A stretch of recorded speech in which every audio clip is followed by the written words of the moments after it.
Okay, this is part 2. If you're watching this first, stop it and go back to part 1. All right, so it kind of cut me off, but we are at limited time, so I'm going to make this quick.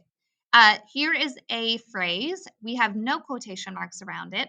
So as I am reading this, I want you to think about where would we put the quotation marks? My mom bought me a new puppy, said Mia.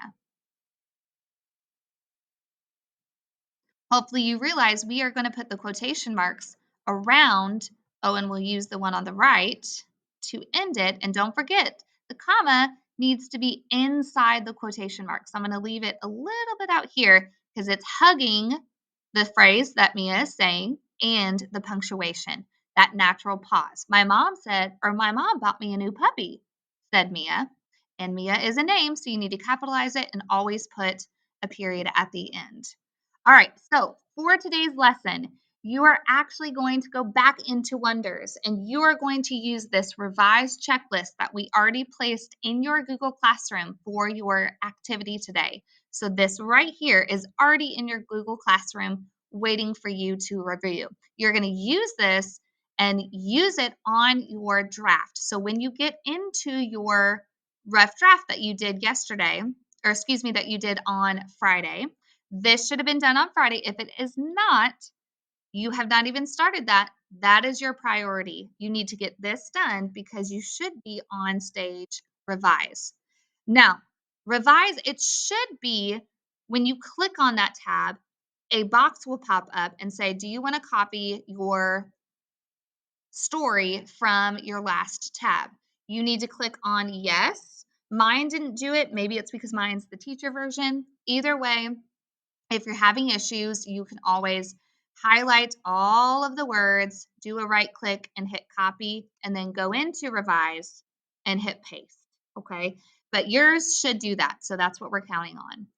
Now, with revise, like I said, in your Google Classroom, you should have this revised checklist.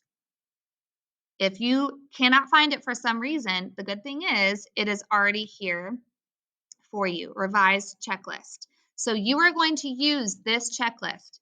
You're going to go over it. I would even, if you have a printer, print it off. If you don't, write it down. Your rough draft needs to have these things. And if they do not, you need to add them to your story.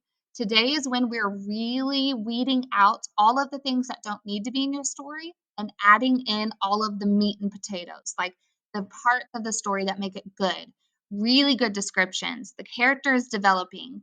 You're really becoming proud of your story because it actually is something you would enjoy to read. So that is what you're doing today. That is your focus. If you have any questions, email your ELA teacher. If not, you can be on their Google Meet at your certain class time.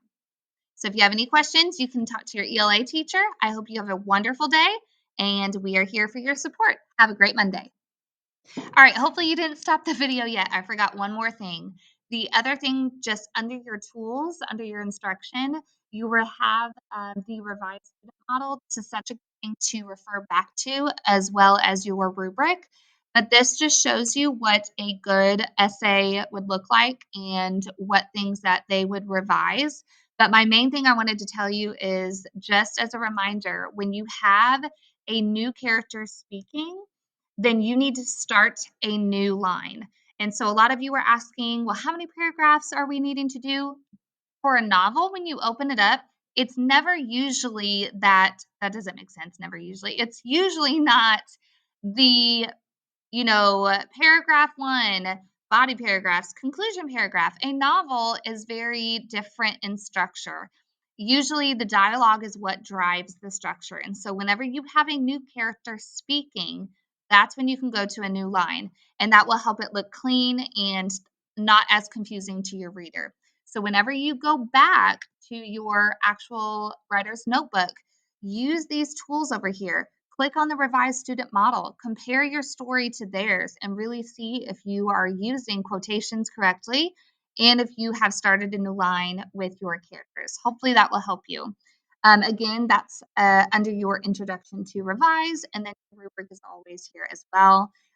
If you have any questions, refer to your teacher.